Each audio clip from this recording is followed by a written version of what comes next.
Yo guys, Henry here, and today we'll be talking about the Yidong Camera 1080. It's a security it's an indoor security camera that has some pretty cool features, and I got a chance to use it for a couple of weeks now. So yeah, without wasting much time, let's get into the video. Well, when it comes to the unboxing experience, there's nothing really to unbox with this. You just have the camera itself, which sort of looks like a robot. If we had a hand, it would look like a robot. And I think the white ones look a bit pretty, blah. I'll get back to it later. And then you get some paperwork and some mounts, like wall mounts, and then the cables and then screws. I think that's what you get in the box. So this is the cable. It's a USB cable, not Type-C, which sucks. The wall screws thing. A charger head, like a standard Android charger head, and then the wall mount, which goes under the camera, and then you can mount it anywhere. But regardless, you can put it anywhere on any surface that you have, not necessarily like a wall or something. And did I say it's indoor? So there is that. Setup of this camera is pretty simple. You would have to download the eHome app. Sorry about my background noise. It's sort of raining outside. Hopefully my light doesn't go out. You need to download the eHome app, which allows you to pair more than one camera. I'll get into that later on. But then when you have that, you try to connect the camera to the internet or Wi-Fi. So in your case, a home internet or Wi-Fi connection. And then it speaks to you. And then when you open the app, you open a QR code in the app, then you just show it to the camera, and then it connects to it. It's so simple. I think I sort of set the thing up before I finish unboxing the thing, which is actually really cool. But on the box, they've written some basic features this camera has. So it has 1080p, it's HD. It's funny, a home security camera, which is cheaper than most phones, has 1080p, and some phones can't shoot 1080p. I'm not going to mention names. And it has a wide angle camera, like 180 degree. It has two-way audio, so you can hear stuff from the camera's point of view, and then you can also say stuff to be heard from the camera's side. So let's say you're not home, and then someone comes to your office, or someone is in your office. You can listen to what they are saying.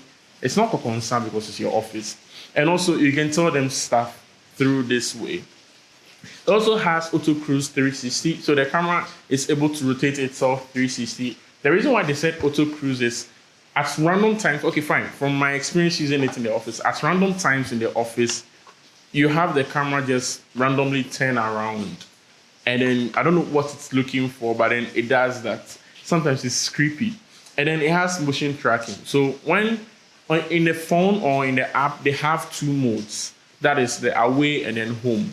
So when you set it as away, it sort of tracks the movements of anyone or any movement that happens in its point of view or viewpoint when you're not around, which is actually really cool because unlike stationary cameras that someone can just pass, the camera will tell you, all right, okay, so motion detected, but then it won't show you what the person is doing because probably the person had moved out of the camera's point of view. But then with this motion tracking and a 360 movement, the camera is able to move, like follow the person or whomever is moving. And also it has night vision.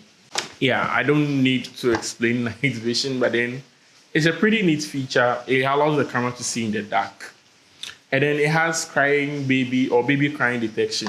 Obviously, I don't have a baby, but then if you have a baby and then you keep this camera in your baby's room, it will give you a notification anytime your baby is crying, whether you're at home or you're not at home, which is useful, which sort of opens up the possibilities or use cases I would have for a camera like this if I'm to set up multiple ones in my house. And also, when it comes to storing your photos or videos taken with this camera, I'm saying it like it's a DSLR, you get two options. You can either create an account with their cloud storage base, whatever, and then you can upload your storage or stored videos to the cloud. And also, you can also choose to have an SD card like I have here. I have an SD card at the back. So the back here has the SD card port, the charger or the direct power port, and then a reset button.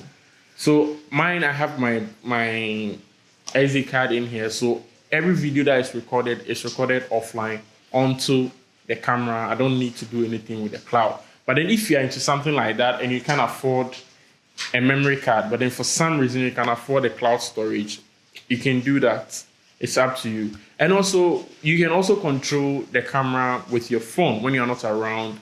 If you open the app, I'll show a screenshot of it here. If you open the app, there is an option for you to control the movement of the camera. You can listen, like I said, you can listen in or send stuff. You can also view past footages directly from the camera. But then, from my experience, if both devices are not on the same Wi-Fi network and you are using a cellular network on your phone, sometimes it slows down, and then the controlling of the camera is slowed down, which sort of defeats the purpose of why you want to control your camera when you're not at home. And another thing is, it doesn't work offline when it's not plugged. That sucks. When you have it set up plugged in, it will work. But then when there is light out or someone just decides to turn off the plug, it won't work. Which for a security camera sort of defeats the purpose again, because you are using a security camera because you want something that will continuously work for you, not something that won't work when you don't have light. That sucks. Once again, this video was made possible by iGoodsGh. You can check them out in the links in the description below. Also, don't forget to share this video and comment your thoughts in the comment section below. And also, subscribe to my channel if you haven't, and give me a thumbs up if you actually like this video. Okay, this one I'm actually begging you, give me a thumbs up. And then until next time, stay safe and wear a mask out there.